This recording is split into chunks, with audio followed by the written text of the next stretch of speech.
this was version 1 of the hammer handle. So I knocked all the corners off, lovely, wonderful, went nice and well. Then I tried doing the same on this end, knocking the corners off and then cutting around each face just to knock the rest of those off and leave me with sort of an octagonal shape. But what happened when I was cutting the excess off is that the bandsaw actually pulled it forward, and so that cut right in there. So after having a bit of a tantrum, got myself together and redid a second one, just didn't go as far with it. So now we're going to the belt sander to shape it.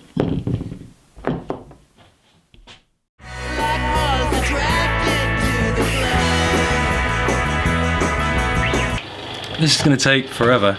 What I'm going to do is I am going to take a little bit more of this weight off at the bandsaw. A few moments later. So that's a bit better.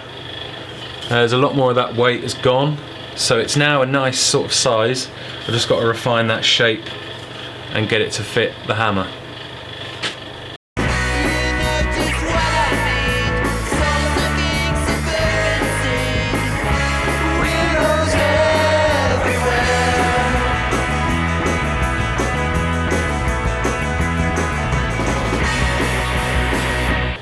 That's where I'm at the moment. It's quite a big gap around it, but the fit is good. I just need to take off a little bit more around here, so I'll get that done. That gap, when I put splines in, should be okay. Just make sure I get the taper on the hammerhead round the right way so it doesn't want to fly off when I'm using it. I'm pretty happy with it so far.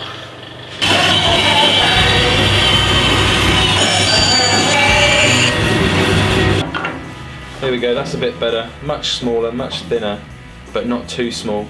So what I'm going to do is I'm going to work out if the hammerhead is straight when it's sat on it, and I'm going to go back to the belt sander and round some of this off. I think we're nearly there.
Something interesting, and possibly one of the longer ways of doing it. I've mainly used the belt sander and the bandsaw for making this hammer handle.